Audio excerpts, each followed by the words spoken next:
Hello and welcome to the Bee Formless Flow Driven CEO podcast. I'm going to say happy Friday and happy Thursday evening to you, Dan, Dan Levy, all the way from Montreal, Canada. Welcome to the show, Dan. Hello, bonjour. Yeah, I should have said, do you speak French Canadian? Yeah. I'm an English Canadian in French Canada, so it's a complex web of identities. But yeah, here the bonjour, hello greeting is both politically controversial but like ubiquitous in terms of welcoming people. Yeah, I've always even in my time spent in Canada, like when the French Canadians and then the English Canadians, it was always a thing in Whistler. So yeah, I Yeah. love it. Very cool. Well, I'm excited to have you on the show today, and I feel like we're going to have a very good old chat around what is storytelling in terms of you're a storytelling strategist, you're a brand consultant, and a keynote speaker who helps founders, executives, and companies stand out by leaning into one thing. And I love this that AI cannot replicate, and that's their story.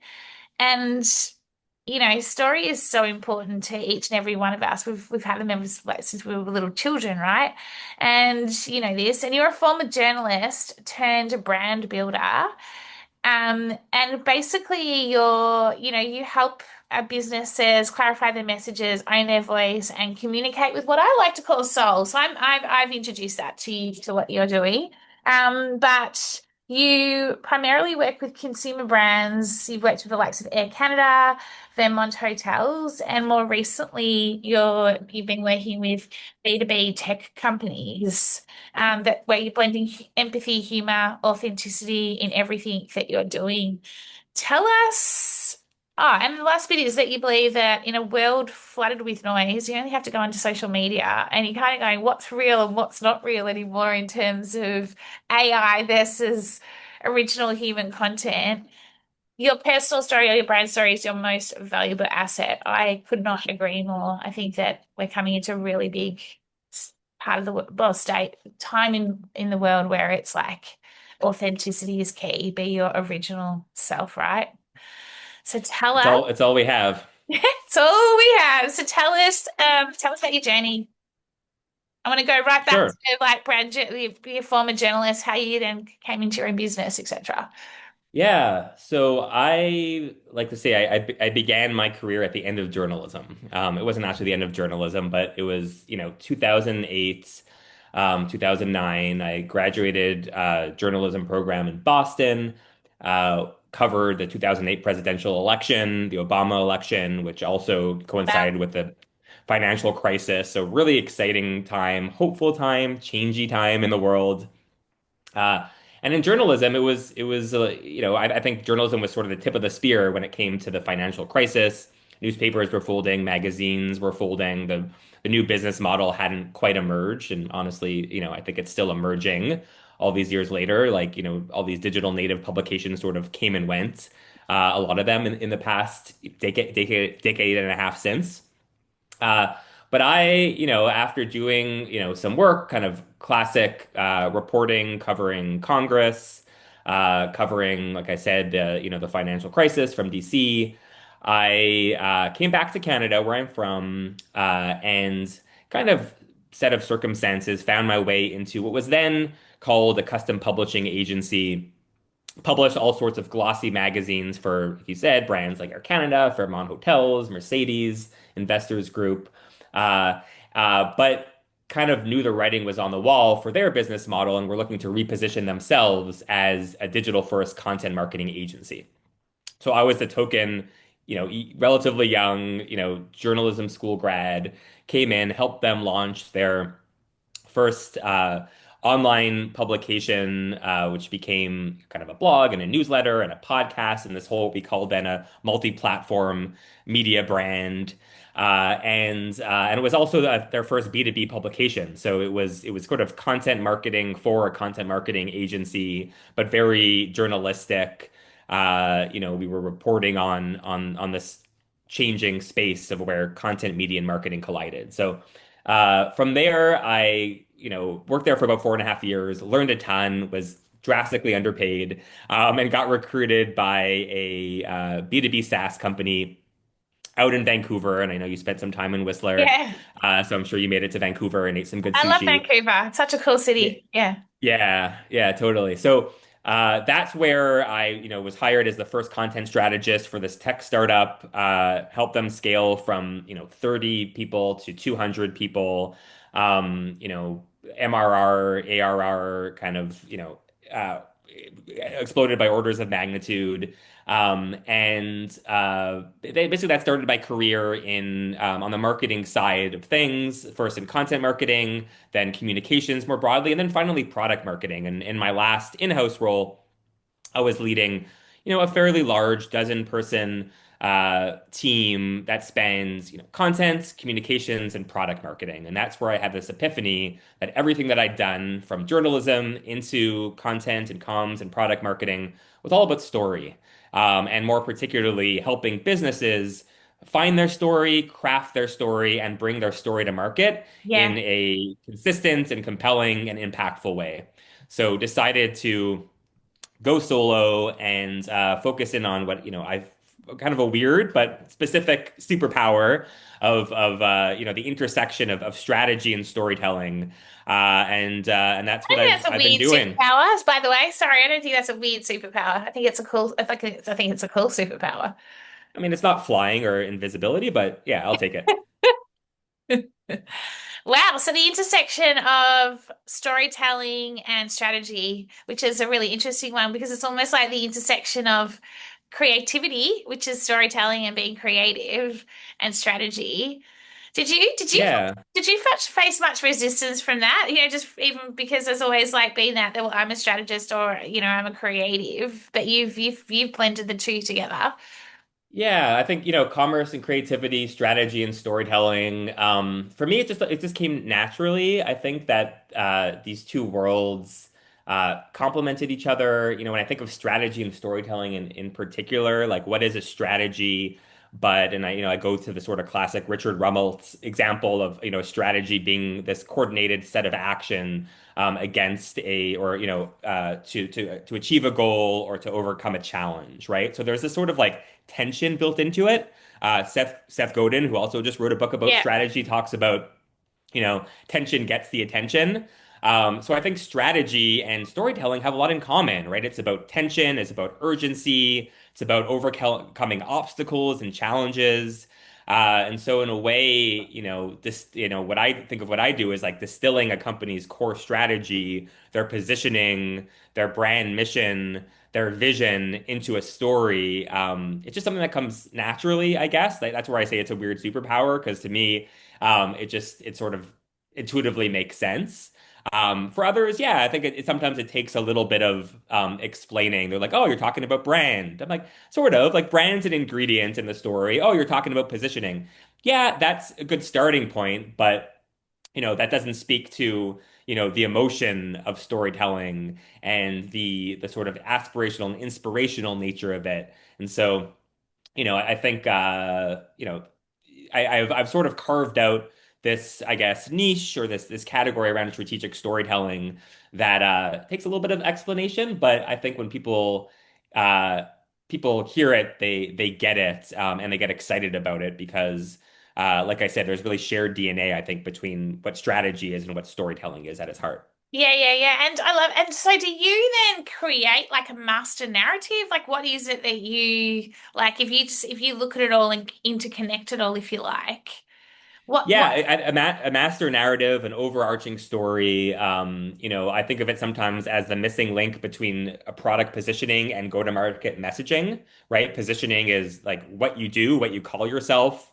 Maybe some of your competitive differentiation is sort of built into that. Messaging is, okay, how do you show up on particular channels? What does it say on your website? What does it say in your PR or your marketing campaigns or your sales deck? But I think in order for your messages to land and compel people and not confuse people in the market, there needs to be this overarching story, yeah, I agree. um, right? That becomes sort of the distillation of your positioning and your strategy and the blueprint for all of your messaging. So that's exactly when I talk about the strategic story, I'm talking about that master narrative, that overarching story that essentially communicates what you do, how it's different, and why it matters to the right people right now. Yeah, and for me, it's so important. And we used to call it like an organizing idea, right? It was inside out, Mm. so it informed, like you say, it was the master idea or the master narrative, if you like. That it then informed how you communicated internally to the team, to the business. So, and then how you communicated externally, and it was Yeah, and and the repeatability and consistency of it, because like you say, we're in a world with so much noise. yeah, and especially as companies grow, companies scale, there's a lot of just like message dilution that happens, right? And I've been at big companies where like everyone at within a sales team or just within the company in general, recruiters, marketers, product people are just talking about the company in wildly different ways. So I think the alignment factor of storytelling is really important, right? It's meant to align your team around again, why you do and why it matters right now, and then create this blueprint for your marketing team and your sales reps and your recruiters and your CEO on stage, at the product launch or at the keynote, to be just singing from the same songbook. Yeah. And when you talk about your blueprint, is it like a one-page blueprint? Like how do you frame it up? Like in terms of like again, coming back to simplicity, and I want to get into this AI piece as well. And Yeah. you answered my question when booking into the pod. Like, yeah, how like is like to keep it how do you keep it simple so that because a story like we were just talking before the show, I'm jumping around a bit now, but we have this tendency to add to stories, or I want to talk about this, or I want to do this, and especially when it comes to marketing and communications, or a message you want to share to your staff internally, there's a real need to subtract, isn't there, to get really clear and really focused on exactly what it is you want what story you want to tell. Yeah, yeah. So when I think of the sort of core strategic story, like that is sort of a short form narrative that takes the form of, let's say, 3 to 5 paragraphs. I usually like to start with the context. So what is the context of your market right now? What's happening in the world and in your particular space, and sort of anchor it in the now. From there, I'll often flow into the problem. So what's the problem that this sort of context brings up for your buyers, right?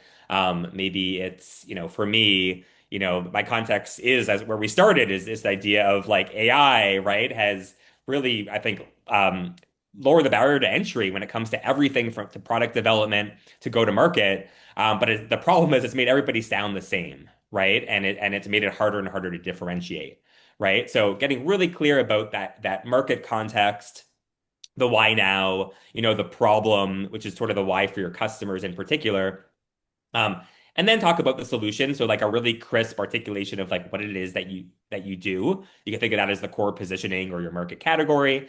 And then I like to usually end off on a visionary note, an aspirational note. Like what is the bigger why that you're trying to solve? And it's sort of a bit of a flywheel because that goes back to the context. Like how are you long term ultimately changing the context, right? Or changing the world, at least for your customers, at least in your space, if not like, the planet globally, which is, a big, I think, ask for a lot of enterprise software companies, right? Some Yeah, of them, 100%. yeah, some of them get there, but so that's sort of the narrative arc, and I do like to sort of boil that into this sort of crisp strategic story or this narrative, right? And then from there we can start exploring that a little bit into all right, particular competitive messaging and messaging around your core differentiators, messaging around that context and what's happening in your market. So, pragmatically, that first deliverable for my clients ends up being it's more of a 5 pager, a 3 to 5 pager than a 1 pager because I think simplicity is important, but I also think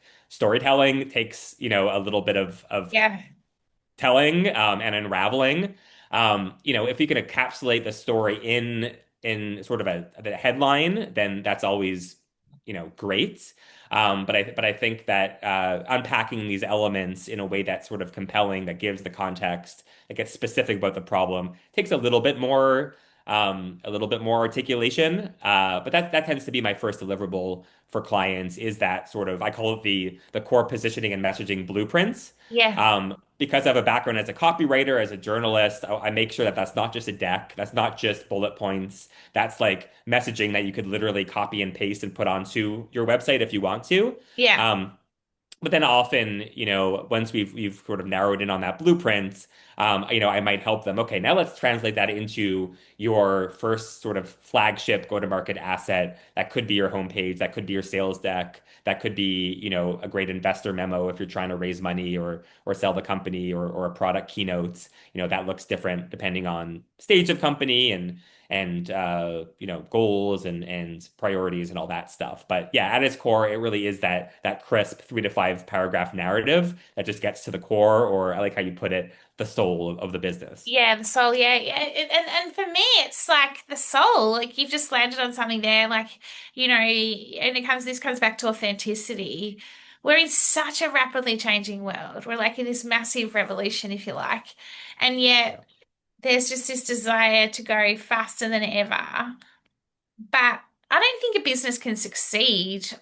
No one can succeed with a heart, without a heartbeat, without a soul, or without like And so, from a story perspective, with that, do you come up against businesses where you can see the need for a brand story, or Mhm. master narrative brand story, but yet then there's almost like this resistance to, well, just that'll just do, like that's fine, like let's just get it done. I want to keep going, sort of thing. Do you know what I mean? When actually you need the Yeah. time to actually get underneath the thick of, well, actually, what is the heartbeat? What is the soul? What is the story? Like, yeah, Yeah, that does definitely happen where, I was talking to a founder the other day who I think got really excited about doing this work, and they're like, actually, I just need a website in like a month. Can we just skip to that?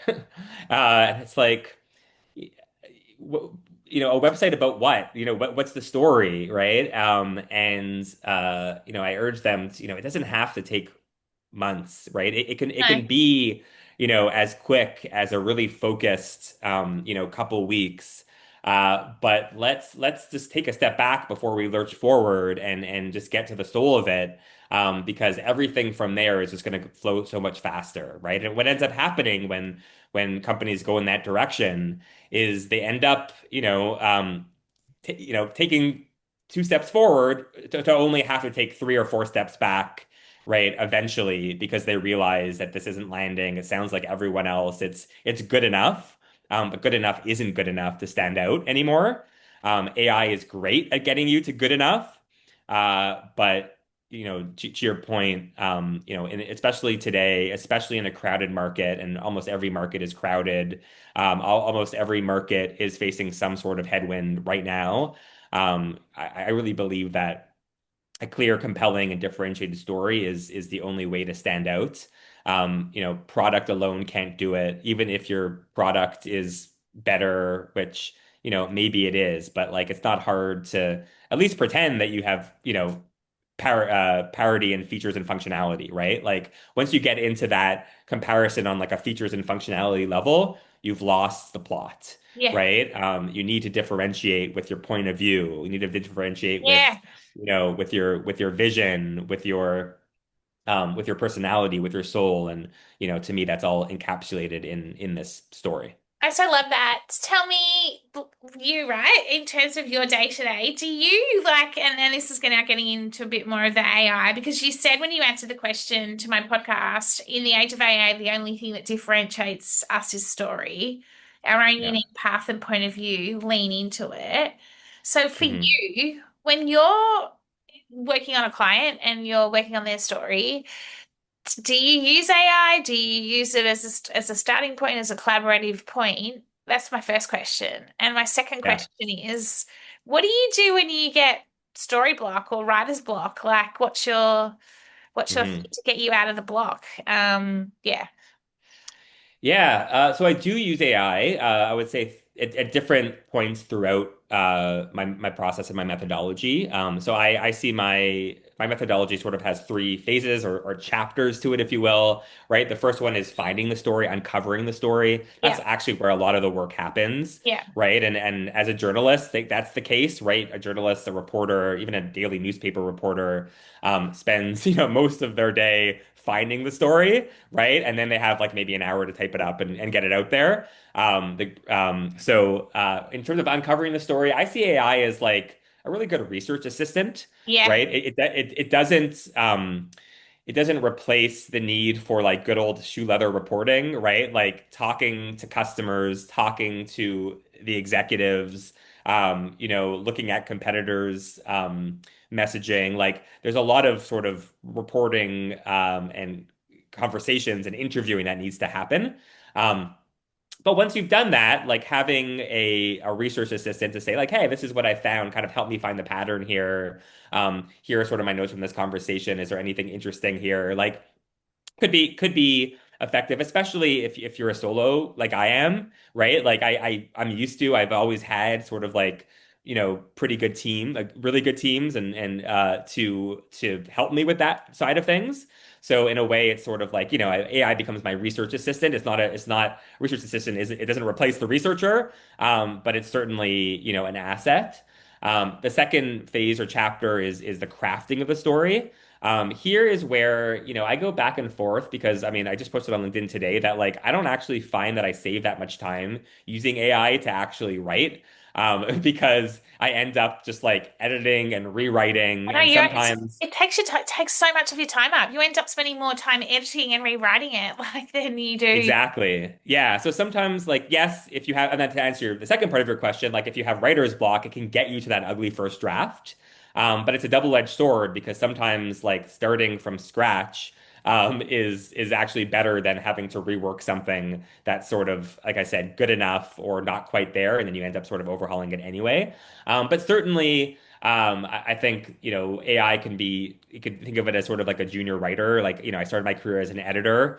As an editor, the secret of every editor is that you do a lot of rewriting. I like to sort of, give the kind of feedback to AI that I would as an editor. Like, this isn't good. Actually, I'm a meaner editor with AI than I would be with people. It's sort of like brought out my inner hard-nosed, like old school, like newspaper editor where I'm like, come on, you could do better than this, or give it to me again, but without all the AI cliches. Like Oh enough with the, yeah, or like I without, could or say, without all the like the made up like what do you like hyphens and whatever you call whatever the dashums yeah, the call them. I'm like, yeah, the I I don't mean, want any more emojis. I don't want any more dashums. Like, exactly, yeah, and that stuff is like kind of sort of superficial. There's also just like phrasings and like, that AI does all the time. Like it's not just a revolution; it's a reimagination or something like that. Like just these sort of like jargony, sort of hack copywriter I can tell the phrases. angry news coming out or the Yeah, hard nose. yeah. I should say the frust. I should say angry, the frustrated, but I Well, get what's it. frustrating is like it sounds good, but it's not saying anything, right? And sometimes like, I would work with like junior writers that do the same things. Like they're bringing out these sort of like cliche phrases that like sound good, but it's like you don't actually like what are you trying to say here? And when you probe, they're like, yeah, I guess I don't really know what this means either, but it sounded good, right? So anyway, AI could be useful there, but it's a bit of a double-edged sword. And then the third phase or chapter is bringing the story to market. And that's actually where I find AI could be quite useful. Because as an in-house marketer, I was always more on the brand, product marketing side. And I did my best work hand in hand with good growth marketers and performance marketers and revenue marketers that were, maybe really strong on the like distribution side of things. Or I had a team that helped me take, or we would start with a report or an article or blog post, and we would be like, how do we repurpose this? How do we change this into a different format? AI is really helpful with that sort of thing.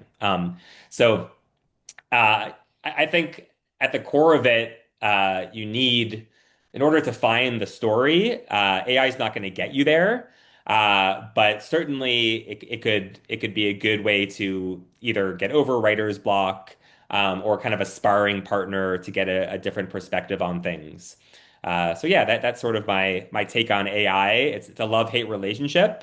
But certainly I feel like I'm often the guy that founders and CEOs come to after they've tried to like use AI, and they're like, yeah, this isn't good enough. Help me put together a story that's authentic and it doesn't sound like AI. And so I think I specialize in that rather than, okay, now how do we use AI um, to do this more efficiently? Because I don't actually think it's more efficient. I think it could be useful, but at the end of the day, to get to pass good enough, it's going to take the time and it's going to take efforts and real, I think, human Well, that's the creativity. ingenuity. That's the human creativity for me, right? It can only, from a writer's block, it can help you get into flow. It can help you get into your creative flow where you then just start, kind of writing and coming up with all your stories. And I think it's just at the end of the day, it always comes back to strategy, right? Like you can't have a story without a strategy. Like even a Right. personal story, you can't have a personal story unless you've done the work, you've done the deep work, you've looked into well, actually who am I and what am I and what's my story? Like it's not just something random. There's always something that connects everything together. I'm a big believer in that. I always have been, Mhm. from a brand and comms background perspective as well. In terms of authenticity and obviously the world we're in right now and what you're seeing from, like LinkedIn is just fascinating, isn't it, at this point in time? Like I read it some days and I'm like, oh, I have to just put my phone down some days. I'm just like, what is going on? Because there's Yeah. almost like this same, and then the people that are different or the brands that are different, they're almost I don't know what your thoughts are, and it's kind of, but I feel like sometimes you're almost judged if you're too authentic or you're a bit out there, when actually that Mm. is what is going to, I don't want to use the word succeed, but that's what's going to break through. That's what is actually going to disrupt versus just the same old. Like, well, what's your advice? What do you say to people, brands around, like I don't think you should just be authentic for the sake of being authentic or being random for the sake of random. Hmm. But Yeah. yeah. I see what you mean. I think that one thing that AI does really well is like this veneer or this polish, right? I was talking about it before. Like this sounds good and right, but there's a sort of shallowness to it. So I think people, especially individuals, I think companies are maybe a little bit different, but certainly individuals are breaking through when that veneer is cracked a little bit, and that's where the vulnerability happens. And the authenticity comes through where they maybe put something out there that isn't like beautifully worded or beautifully phrased. Maybe it's just a raw emotion that they're expressing in the moment. Like, but it's clearly human, right? And I think that is what this idea that like it's our brokenness as that makes us human, right? And our imperfection. And I think that comes through certainly, with individuals on social media, and with companies. I think it's harder to sort of uh, land. But I definitely think you can tell the difference between, often an authentic company narrative and an inauthentic one. And I think an authentic one is one that matches up, with their actions, with their reputation as a company, with the way they, treat their employees and the way they interface with customers, right? Like the story that's where I say like the story is overarching, but it has to come through in your customer experience and it has to come through in sort of all your different touch points with the world. If it doesn't, then it's going to ring hollow ultimately. So it's I think it's a trickier question of this idea of authenticity in brands, and it's sort of like that old cliche about like it when you see it. But I that resonates with me. Yeah, I also think that authenticity in brands is almost like it's like a lived brand experience as well, right? Like there's brands that have stood the test of time because they've been around for every Mm. day. They've stayed true to themselves through all the different, you could argue what's going on right now in the world. There's certain brands that are not, they're just staying true to who they are. And I That's think right. that's what we're talking about here when it comes to authenticity as well. Like not just pivoting when there's a crisis or like, I mean, you look what happened at the Coldplay concert the other day. You've got these two people, plus you've got the company. Like, what do you do Yeah, in that situation, right? Like, do you completely change your brand company story, or do you stay true to who the business is and what the brand is and ride through it? I think they're big questions to be, and it's like, so yeah, like there's a lot of brands out there that have gone through a lot of stuff, but they've stayed true to who they are. And I think that for that's me right. is Yeah. so important. Yeah, and to double click on that Coldplay example, which is sort of, funny and fascinating and horrifying. I think, there are some brands that sort of jumped on that, and sort of like, kicked that company or that CEO, when they were down, and I think that also said a lot about that brand, right? Like jumping on this trend, jumping on sort of the Yeah. easy win or the easy laugh. I think a lot of brands did themselves a disservice by sort of trying to seize this viral moment rather than kind of staying true to themselves and maybe maybe sitting that one out and realizing, okay, this is a real kind of like human tragedy in a sense. At least a sort of a public shaming moment. And maybe as a brand, I don't need to jump on this, and so I would like to think that the folks ultimately that are representing a brand, whether it's social media, whether it's in sales conversations, um, are there this consistency that you're talking about that some of the greatest brands have comes from the fact that brand has a really clearly articulated story that their employees not only like don't veer from, but that maybe attracted them in the first place, and that really aligns everybody around what the brand stands for, around their values, around their mission, and around just the way they interact in the world. Because ultimately, I think that a company's brand is the sum of all their interactions. So I Uh, It's inside so out. It's an inside out that's story, right. isn't it? Like it's completely inside out. So what's next for you, Dan? Are you gonna write a book? You're gonna write a book on brand storytelling? Like what's Funny you mention it. That's exactly what I'm doing. oh really? Yeah, that's exactly what I've been That's my focusing on. superpower. I've got this sixth sense that I kind of just Yeah. pops up into my head and then there you go. Like, yeah, that's my superpower. Oh wow, okay. Yeah, yeah, I'm writing a book. It's going to be parts mid-career memoir and part strategic storytelling framework. So I'm using it as a way to sort of go back into my career, working across all these different functions in a variety of different companies, also in the journalism world. I think to sort of almost reverse engineer how I landed on my, I think unique journalistic approach to strategic storytelling.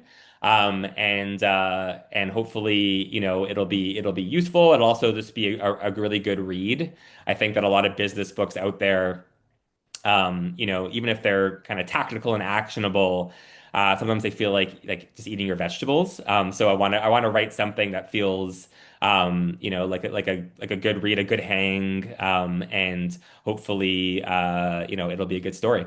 Yeah, it's awesome. And it's also, it comes back to being your authentic self and like a lived experience. I think they're the best stories. Like when it's, like you can get all these business books and it's all like the theory. It's like, give it to me in terms of how this person, what their journey was through it all. So Yeah, there are certain people I've listened to their podcasts, I've read their blogs or their newsletter. I'm like, I don't know who you are, right? And I don't know. I think that matters, especially today, right? You kind of want to know who you're doing business with, even if doing business just means kind of reading their book or reading their newsletter. yeah. So I hope for me, I've always been sort of a behind the scenes person, right? Crafting the sort of company story from backstage. So putting myself front and center is something new. Again, I won't just be about myself, but it will be about the stories I've crafted for companies. It will be a kind of a framework that companies can apply to their own businesses. But I do think I go back to what I said at the beginning, like my own story, my own point of view, my own lived experiences. At the end of the day, what makes me unique. So hopefully there'll be enough of that in there to Love to keep it it. interesting. And what's your deadline? When are you going to have this done by?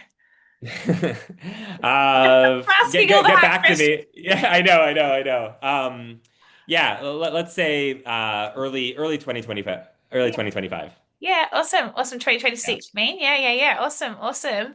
Do you have any tips? 2026, yeah, that's Yeah, right. yeah, yeah. No, it's all good. Have you got any tips, one tip or one piece of advice for anyone who is embarking, or any company, any one company that's embarking on the brand storytelling journey? Yeah, I would say number one, you know, it's the kind of thing that I do think merits its own sort of exercise. I don't think it can just be outsourced to your marketing team or like a product marketer. I think it's something that needs to be uh, driven by the top, yet also grassroots. By that I mean, I think the CEO of the company is ultimately accountable for the story, but everybody sort of has some responsibility. So make sure you're bringing in your sales team, your product team, yes, your marketing team, your customer facing people, and also talking to your actual customers. I think getting these different sources, again, to go back to sort of the journalism metaphor, is super important. Just doing an executive offsite is not going to get you there either. That ends up with sort of storytelling by committee, right? And groupthink that, frankly, ultimately is going to inevitably defer to the CEO, and the CEO and the founder for sure has a really important voice at the table. But you're going to get to something much, much truer and much more original and differentiated and authentic by triangulating between different stakeholders in your business, internally and externally. Yeah, inside out. I love it. It's an That's inside right. out transformation. It's an inside out way to tell a Inside story. out and outside in, right? Yeah, So making yeah, sure that you're getting the voice of the yeah. Cool. customer, and the way they think about the company is a really Yeah, important that's cool. input. I love that. But it's just one input. Yeah, awesome. Thank you, Dan. How do we find out more about you? Obviously, LinkedIn is a great place to read your most recent article. Where else do we find out about you? Yeah, so LinkedIn, yeah, look for Dan J. Levy, danjlevy.com. My website is always a great place. Soon, I'm going to be telling you to read my book. But for Early Jan, now, early next year. yeah, exactly. Early next year. It's funny, I looked at the clock when you asked me when it's coming out, and I saw July 24th. So that's why I thought 2025, but no, I'm all confused. All good. And It's all good. and it's Friday there and it's Thursday Yeah, here. Friday the Uh, 25th of July. Yeah, no, I know, I know. I'm a stickler for numbers when it comes to years Yeah. as well. Like, yeah. But Dan, thank you So so much for coming on the show. It's been a real joy. You've got me thinking a lot, but you've also just solidified for me that, there is a story doesn't just it's deep, it's soulful, it's interconnected, it's outside in, it's inside out, and mhm. that, it is about being authentic and true to oneself or true to one's business, or brand. Yeah, it's been a really joyful chat. I've really enjoyed talking to you today. Thank you so much. Yeah, same here. Yeah, really enjoyed the chat. Thanks for the opportunity. And yeah, look forward to seeing you on the ski slopes at some point. Yeah, definitely. I have to get over to Montreal. I've got to get back over actually. So you never know. Never say never. Thank you. Have a Amazing. good have a good evening. You too. Have a Thanks. good have a good day. Thanks.